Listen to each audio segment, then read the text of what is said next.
Welcome to Kasterborous. This week we are looking at some of the rumours and facts that we've been given about the future of Doctor Who and the BBC's deal with Disney+. There's also various meandering conversations between myself, Christian Cawley, and him, James McLean, and we have a Patreon-only bit in which we discuss an upcoming book from Philip Bates about Sarah Jane Smith, and we also discuss Sarah Jane and some of the differences between the Doctors at the beginning and end of their times in the TARDIS. I hope you've had a nice summer break. I have, actually, quite unusually, without even going anywhere, because the weather's been quite nice. Now, James, I haven't spoken to much at all. So, James, have you had a good summer break?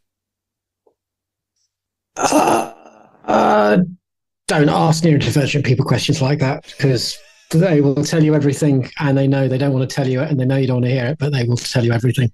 It's been all right, I guess, is the standard. Yeah, it's fine. Well, the public persona of your Instagram has certainly seemed like you've had a nice summer break. Yeah, there's been some nice things, but then we only post. It's a filtered, curated. It's a curated world. Exactly. Yes, we don't. I mean, we don't post the state of the bins, do we, and things like that. I mean, I suppose there are people who do that, particularly in the Midlands. A little bit of satire, but generally speaking, we don't tend to do that. No, absolutely right. So, as you're getting this in video format on the Patreon, the day we're recording this, and you'll have seen a few little bits and bobs that have popped through on the Patreon over the past few weeks that I've published. James, you may not be aware of what's gone on the Patreon recently, because that's kind of like the thing that I look after. But we've conversation that I had with John Geiler and Tim Follin a few years ago wasn't online anymore, so I've brought that back online about the game Contradiction, which I think, I haven't had this confirmed, but I can't find any other material, I think was Paul Darrow's final filmed performance. I remember that. Yeah. Good game, very good game. It is only available on Steam now. For PC and Mac. Okay. That's the only place you can get now. It used to be on iPad and on Amazon Fire as well. But it's only available on Steam now. I'd recommend anyone who hasn't played that, or just check out the trailer and see if you do fancy it, because it's a very good game. And it's got a feel of, it's almost like you're in charge of an episode of Midsummer Murders. It's got that kind of comforty bit. But like an old Midsummer Murders in the John Nettles era, when there's a bit of like a hint of black magic going on in the background, you know? I don't. Another thing that we've also done recently, I've started a Substack for Kasterborous, which is kasterborous.substack.com, and weekly posts through the summer, various things. One of them, again, I looked back at Contradiction and FMV games, but particularly Contradiction because of its relevance to us. And so that's been going on, but also some of the other posts I've done, I've been reading them and publishing them on the Patreon. They're like 10-minute shorts, which they're additional material for our Patreon listeners, and they will eventually go out on a mainstream edition of the podcast. So there's a lot more content and material coming from us now, so I'm quite excited about that. Is this for the sort of cigar smoking, leather chair listening Patreon people, or is this going out to the riffraff? What, today, or what I've just been talking about? Yeah, this is what we're talking about now. What we're talking about now, this edition, like any other, will go out first on Patreon in its complete form, and then a slightly shorter version will be given out to the masses. But the premium VIP cigar smoking. Yeah, exactly. The riffraff get the full version. I don't think they're the riffraff, to be clear. They are the listener. But I know that the Patreon people sitting in their digital smoking room see them as riffraff. Yeah, with their extremely expensive faux leather chairs, which they're complete. You couldn't tell them apart from genuine leather. That's how good they are, and they're very expensive. Those people there, yes, they get the full bull, as it were. I hear they're upholstered from the wardrobes of the riffraff. They go in. That might explain a break lot. into their properties, take their clothes, and then make their chairs out of them. Thank God it's just their clothes and not their skin. Got a bit dark there. Anyway, that'd be creepy. We are obviously, as you can tell by the title today, we're talking about Doctor Who. The power is in taking the clothes. If you take their skin, they're no longer going to live. They're not going to realise the clear class and power disparity you've created. Yeah, that's fair enough. You can only do that by taking their clothes. Also going to be very cold. Yeah, I don't know. I mean, these Patreon people, who knows? Yes. What are they up to, eh? So anyway, we have a single level Patreon, which is around £5 a month for your support for everything that we're putting out. So please check that out. And James and I are here to talk about Doctor Who today. There is actually possibly for several episodes, in fact. But for now, Doctor Who it's kind of its continued existence as a television show seems to be somewhat appropriately enough in flux, doesn't it? You mean it's quiet and no one knows what's happening next? Yeah. We have had there's been various things going on. I mean, this is a thing between Doctor Who seasons. At the best of times, you have a bit of a sort of a silly season thing going on, and this, as you do with politics, and it's political silly season now, and it also seems to be Doctor Who silly season. The Edinburgh Television Festival is on at the moment. The Radio Times has reported that the BBC have confirmed that Doctor Who will continue with or without Disney, which is, that's been a key thing of Doctor Who since 2013, since 2023, since Russell T Davies came back with Bad Wolf. So it's Kate Phillips, who's the Chief Content Officer at the BBC, and she was asked about the series' future at the Edinburgh TV Festival and said, any Whovians out there, because we all love that term, rest assured, Doctor Who is going nowhere. Disney has been a great partnership, and it continues with the war between the land and the sea next year. But going forward, with or without Disney, Doctor Who will still be on BBC. Now, a couple of things. First of all, the Radio Times has subtitled this article, Doctor Who confirmed to Doctor Who confirmed to continue on BBC with or without Disney. And then, in quotes, the TARDIS is going nowhere. That's not how it works. It has to go somewhere for there to be a show. But secondly, the war between the land and the sea was supposed to be going out in a few weeks' time. Not next year. Now, to me, reading between the lines and taking a very quick view of this, and with the various years of observing Doctor Who and various BBC television shenanigans as I have, that would say to me that there is absolutely nothing planned in terms of Doctor Who, and because we've had a series of Doctor Who this year, instead of having Doctor Who and the war between the land and the sea this year, we're having the war between the land and the sea next year as a bridge, or as a more hopeful bridge, because there is still nothing planned for Doctor Who. What do you say, James? I don't see the issue here, because we're in a situation now where the BBC is in the middle. Clearly, they're in the middle of, it sounds like they're not in a position yet where there's talks to go ahead with Disney. And I suspect the issue is that until they know exactly what's going on with Disney, they're not going to say anything, because that might in some way impact on those decisions. So I think that's probably what this is all about. I know Davis recently said that he's out of sight of that conversation. That conversation between the BBC and Bad Wolf have no particular part of that, is what I think he said. I think this is what a lot of this is. It's just simply, it's a commercial deal. It's a commercial agreement. And until that commercial agreement is an output, BBC's not going to say anything, apart from the fact that they're going to continue the property on in some form or another, regardless of what happens with the deal. That seems to be the only interesting thing that comes out of this. And given that we know that it still makes money, that's not entirely surprising. But where the spin-off, why this is held back, as you said, possibly, as you say, because they're trying to maneuver it around whatever happens with Disney. And they don't want to, and it could be that until they know exactly what's happening with Disney, they don't want to release it. It could be that might be something that's up for agreement to actually be packaged as part of that agreement with Disney, in which case maybe Disney doesn't want it going, they don't want it to go out before that and thus lose its relevancy to the deal. That could be the reason why it's, being kicked back again. We don't know, do we? But that would be I don't think it's a counterpoint to you. I don't think we're sort of really in different spots here, but that would be my take. Yeah. I think it's a commercial tactic, which I think anyone would do when you've got a commercial property and you've not had the decision made or the agreement made about where it's going. You just don't really want to talk too much about it in case that affects that sort of that deal. Yeah. But I don't know. Who knows?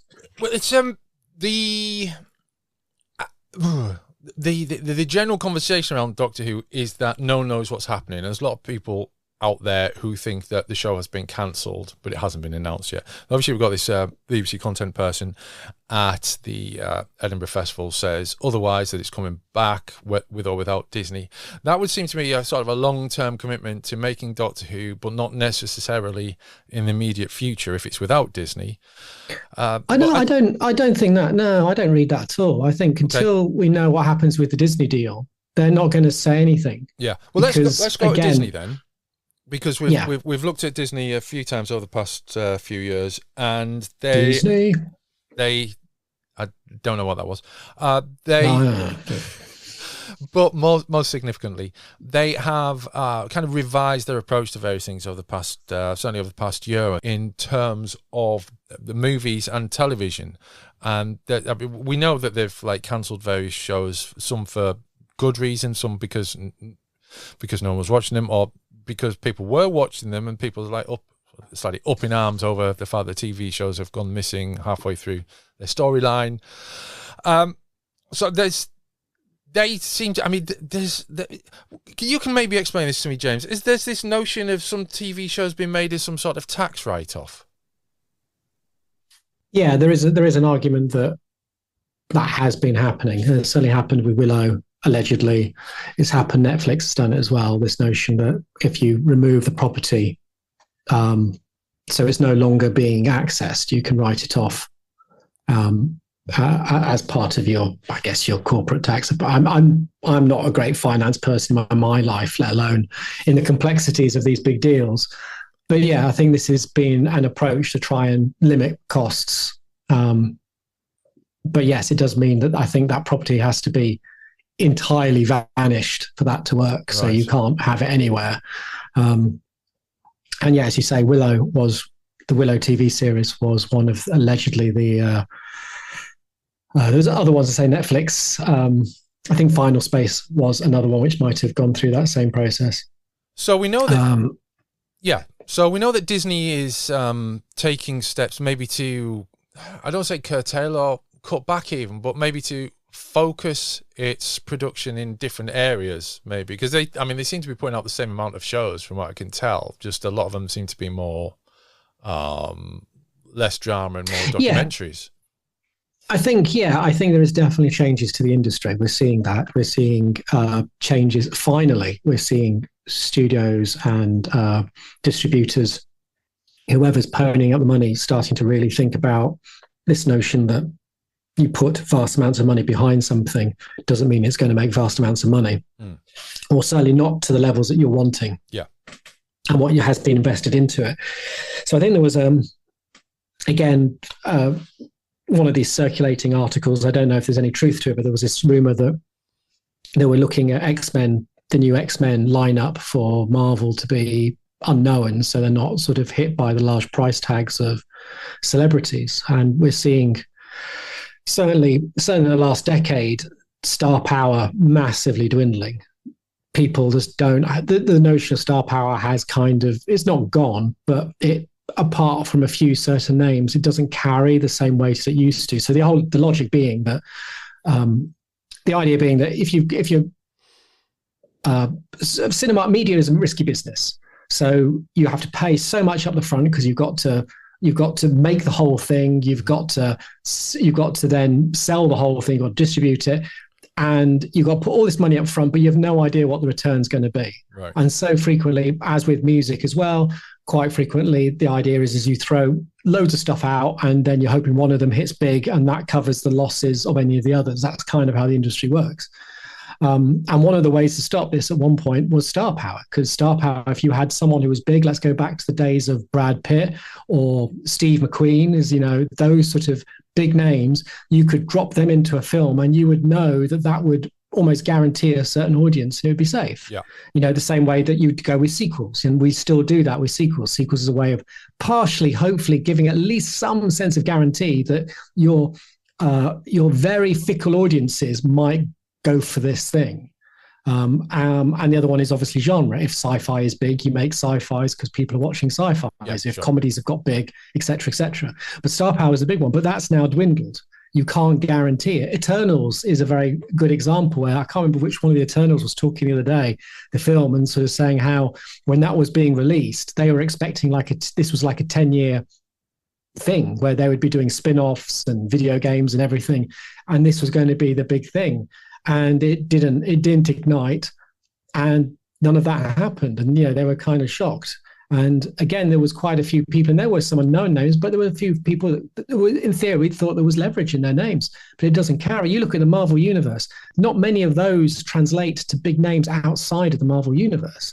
You don't see them carrying successful films outside of those spaces, particularly. Some of them, to some degree, have, but even people like Tom Holland, who is kind of like one of the big leading names that people know from that franchise, their films aren't guaranteed to be massive successes if they go into them. So star power has kind of died away.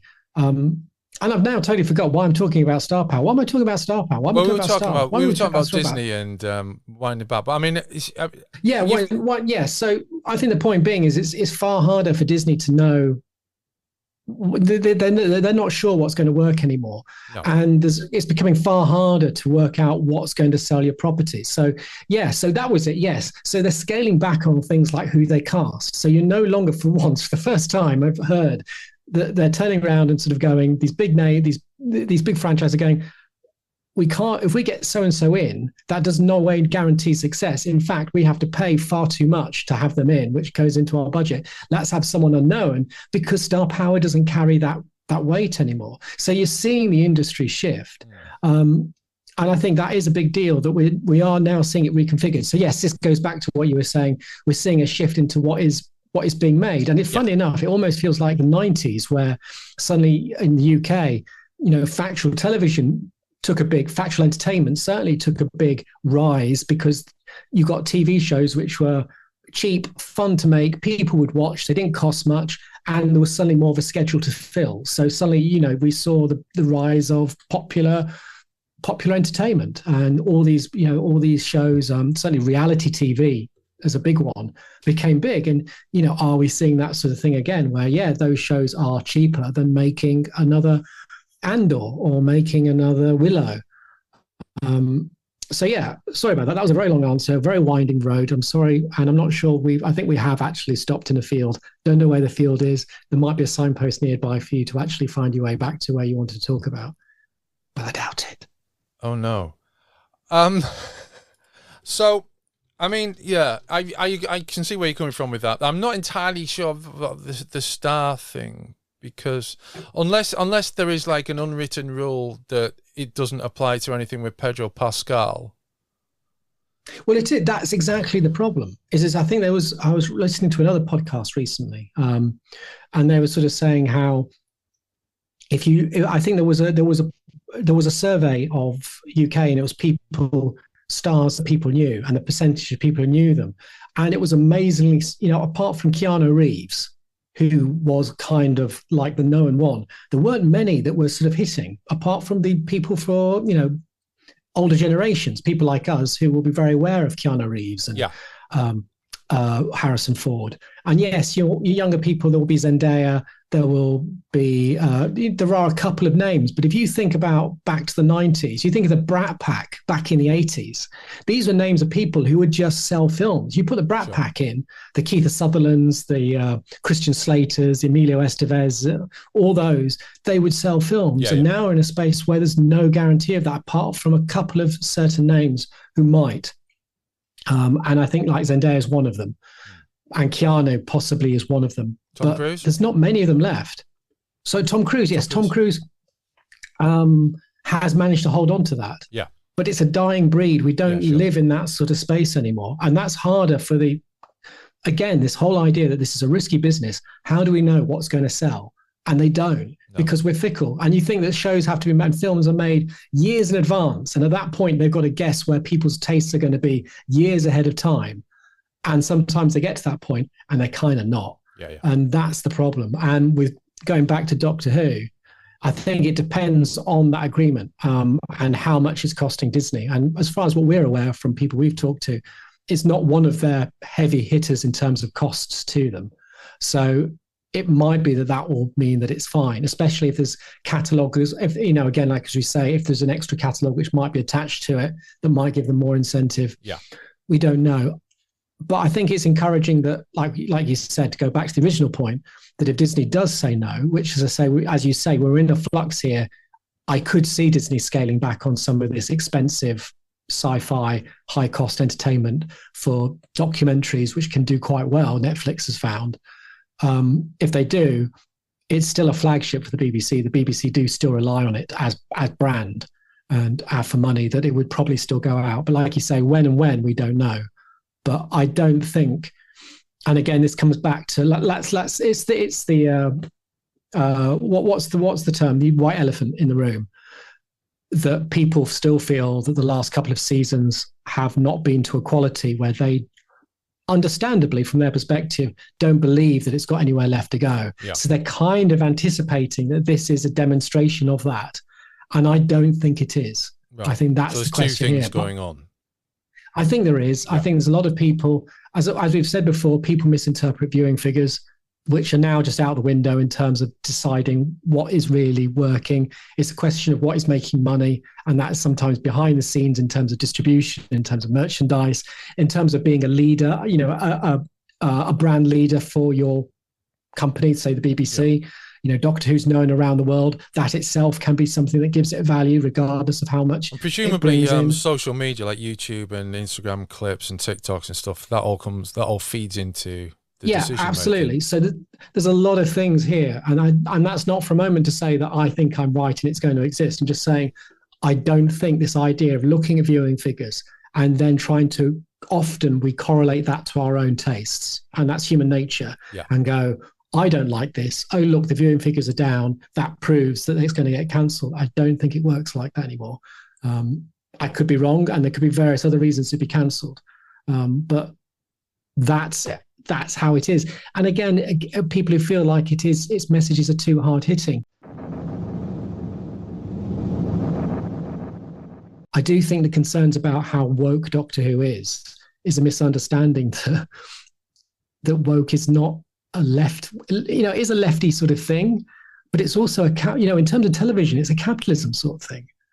You want to, capitalism, as we've said this before, TV knows that they've got multicultural audiences, which are now global because things sell across the world. Mm-hmm. So you're always going to want to try and you want representation there to bring in those audiences. So they watch your show, so you make money. So a lot of the sort of diversity that we see in television now is not really about a left-wing agenda. A lot of it is about capitalism. It's about making money, stretching who's actually going to watch it. And you only need someone to be represented in that show, one person, and that might bring that person in and make them feel identified with that show. So ultimately, writers, I think, like to explore diversity, and often are people probably on that side of the political wing. But ultimately, a lot of all these things and how Doctor Who speaks to now is the fact it's a global show, and it's trying to make sure that its audiences watch it, feel represented by, and that makes it less targeted in a way. Yeah. So I don't think it's that. I don't think that quality of storylines, if you don't, those are things we can debate about. Yeah. I think that's, those are grounds. But I think the situation with Doctor Who now is not to do with its ideology. I think its ideology is representative of consumerism, not of... Going to offer a slightly different take on that.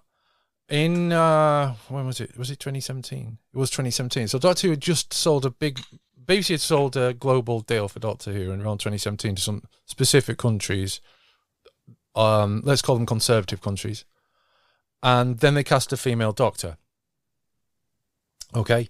And then a few years later, they've expanded their deal brought in a lot of, let's say, conservative Arabic countries, and they cast a black doctor with a what's the word I'm looking for? A diverse style set, wardrobe. I'm not convinced these two things work. I think there's possibly a very white liberal European / North American take on what is global and what is diverse that maybe doesn't sell in particular parts of the world where people are actually buying, where networks are actually buying the TV show. And I'm not saying this feeds into this directly, but it does seem to me to be not entirely, the two things don't kind of marry to me. Well, the bottom line to me is, if that was a massive, massive issue, then then the BBC wouldn't allow any sort of diversity, or they wouldn't allow certain conditions which would go against them being able to sell the show. In the end, it feels a little bit like short-sighted and doesn't perhaps marry with the what the two things just don't seem to mix to me. That's the only thing. So, but at the same time, I don't know what the audience for Doctor Who is in the Middle East. Or no, we don't. Absolutely, and I could be wrong, as you said. It could be that people like Russell T Davies, who are very proudly progressive and left-leaning, make these decisions, and the BBC's got no choice; it just goes with it. But if you look at output, especially in science fiction across, as you say, the Western Hemisphere, it is now extremely more diverse than it ever has been. Yeah. And I don't think that's down to authorship. I think to some elements it can be, but I think if it wasn't selling, they wouldn't do it. Yeah. I think it's as simple as that, because it's a money-making industry. It has to be, especially now. So I could be wrong, but I just kind of feel that I think that's overlooked, that the reason that we have more representation is because there's more representation in the market which is watching it. And you are right, that doesn't necessarily mean that it's going to sell everywhere. And in some spaces it could not. And it could be, for all we know, we could see in the future, if that becomes a bigger thing, it'll be interesting to see whether diversity changes again to reflect if more of the markets are kind of like, no, we want this certain way, or we're not interested. Yeah. Because we see how, to get material into China has always been quite difficult for the States, because China's got a very, what would be the word? Not curated, but they only certain films can get passed to go into China. And so we've seen how much, especially the American market, will edit, curtail, add, reshoot, to actually reshoot to get it into that space. And that's solely what it's there for, is to make money, because that's what these industries are about. Yeah. So I think, yes, diversity is and we will see that because there's people like Russell T Davies who are very passionate about these things. But on the other side, which I think allows that to flow, is that it's not, they don't feel it's losing the money. And until it feels like they're losing the money, then maybe we'll see a change. So I think going back to the point about Doctor Who, as I said, I don't think we can look at the viewing figures and the content and sort of go, Doctor Who's in the wrong space because of that, necessarily. But then at the same time, like you said, global markets are very nuanced, and the markets have opened up in this way. We're talking about 12 years in of streaming, where we've seen the markets sort of split out from being all about national broadcasters and distributors, but now things like Netflix, which are far more divorced from those sort of regulatory bodies of national, the market's shifted so much and become naturally more global. Mistakes are going to be made. And maybe I'm wrong. Maybe they Doctor Who has to be different for it to work globally in the way they want. But I think at the moment, the thinking is that's not an issue. The issue probably is, I think, that it's a very busy, cluttered market, and it's hard to sell in that. Like we've said, 15 years ago, Doctor Who, you'd be fighting one or two things. Now, at the moment, every week there's a new sci-fi show on Disney or Netflix, which it's got to compete with for visibility, whether it's Alien Earth or whether it's Severance or whether it's whatever. There's so much there which people who watch Doctor Who would watch. That's where I think it's struggling. It's choked by there just being so much stuff, and a lot of that stuff is kind of fresh and cool. And Doctor Who is 60 years old. More than that now. Well, Well, I want to come back to Doctor Who in a minute, from a slightly different angle. But before I do that, have you seen Alien Earth? No, I've not. I'm not particularly. I watched the trailer. Again, I watched the trailer. It looked kind of intriguing. I wasn't that keen on it at first, apart from the fact that I knew that Aid Edmondson was in it. But there's plenty of things that Edmondson's been in that I haven't watched, so that wasn't like my big draw. But I watched the trailer and it looked kind of intriguing, so I'm not against watching the first episode. I think the problem for me is the trailer was interesting so far as I really found this sort of focus on synthetics being the thing which was selling it as being interesting and the Lost. But as soon as the Xenomorphs back in, you just think, well, it's the same as before. We're going back to the same thing because it is, unless it can only do what it's going to do. And if you like that, that's great. But I'm kind of bored of that, and so I'm not interested. Well, it's a prequel to Alien as well, isn't it? It's set before Alien. Yeah. So, but then so was Covenant, and so was Prometheus. Well, yeah, but the difference being that it's on a particular planet in the title. So, in that respect, then there has to be. It's almost as if, as with Andor in a way, you kind of know what the end's going to be. Yeah, oh, that's it. But I mean, even structurally, you know what it's going to be, and you know all the things which you've got to be in there. And if you want that, that's great. I mean, obviously, some people could say the same about the Daleks. You go, yeah, I get that, and that's kind of why the Daleks are a bit boring now as well. It doesn't. The franchise has never massively interested me. The things which I think are interesting in the franchise is the sort of fight, certainly in the 80s, was the fight against corporate, merciless corporate power. Yeah. And I know that's part of this again, but it's been part of it so many times. I mean, I find the same. I find Predator a little less that way, because the Predators can have a certain different motivations and characteristics, which means you're not got the same unstoppable killing machine, unstoppable, unthinking killing machine, parasitic killing machine thing. There's actually a little more nuance to it. I thought Prey was great. Yeah.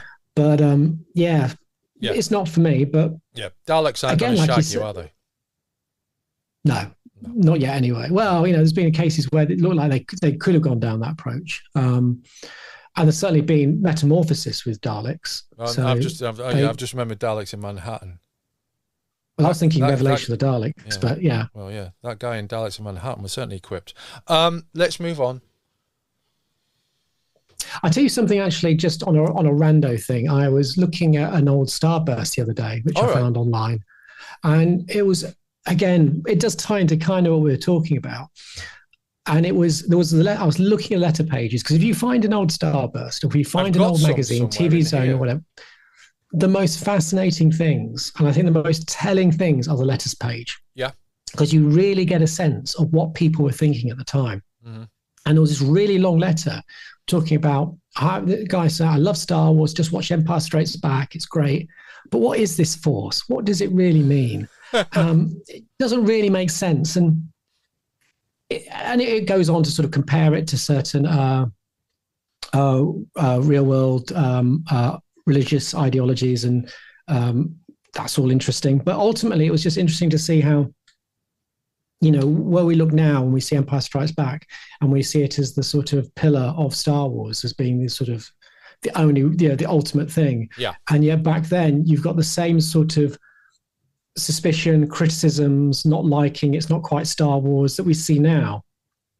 And just a reminder that, what we think is rubbish now in 20 years' time can be great. Yeah. And seen in a different way. And we can see the same with Blade Runner. Yeah. It's funny. I was trying to sell not so much Rogue One, but Andor to someone a few days ago. And I basically, it's Star Wars without the space wizards and the magic swords. Yeah. It's just like an oppressive world. Like it's the Star Wars from the first 20 minutes of the film, basically. Yeah, that's a really nice way of putting it. Yeah, because I was going to say, one of the issues I have with Andor, when people say it's the true Star Wars, I would say no. It's in some ways it's the antithesis of Star Wars, because the general audiences who go to watch Star Wars, they look for a fun, exciting fantasy adventure. That's what Star Wars should be. Andor is absolutely the opposite, even though, as you say, I like the idea of you sort of saying the first 20 minutes of Star Wars is kind of, you're right, absolutely. It's what Andor plays on and expands. And I love Andor, it's great. But I think people who sort of valorize it as being what Star Wars should be, I think if you did that, Star Wars would not have the global phenomenon, because I think it's a hard show to watch in a lot of ways, because it's cerebral, it's dark, it shows you exactly what Star Wars would, if Star Wars was honest, would be showing you what that world is like. It's not exciting, full of adventures and running around. It's full of oppression, people being miserable, and it's fascist. It's terrible. So no. It's I immediately thought that's the reason why Judge Dredd isn't like a massive movie franchise, because that's kind of a pretty miserable sort of a world as well. Yeah, absolutely. Yeah. I can't see. I mean, obviously, it depends on how you do it, because Dredd is a bit like the Justice League and Batman. Batman is, as we've said before, a dude who likes to kick in poor people who are doing bad crimes because his mum and dad were killed by a poor person, or a rogue person. But also he's a guy who can take on gods, because Justice League requires him to be that way. They're not really the same person. Sure. And the same with Dredd. Dredd can either be someone who is fighting ridiculous monsters and arch villains, and ultimately he can be a satire. He can be quite a serious social commentary. It's like, which Dredd are you? And perhaps there is a room for a Dredd which perhaps plays a little closer to the satire and to the social realism. But then that, I suppose, you're right. Even that would be kind of a difficult thing to sell. What would that be like? Again, is that Andor? I think it's probably closer to that than it is to swashbuckling superheroes or whatever. The next segment of the podcast is myself and James discussing an upcoming book about Sarah Jane Smith. So if you're a Patreon listener, carry on listening. If you're not part of our Patreon, I'll see you at the end of the show. That brings us to the end of this week's Kasterborous. Anything you want to ask us, do drop us a line via the usual social media options. Don't forget to subscribe to the newsletter if you want an article from me or from someone else, because I'm lining up some other people to contribute as well. And you can sign up on the Patreon to listen to the podcast before everyone else and get the full edition as well. Until next time, it's goodbye from myself and James.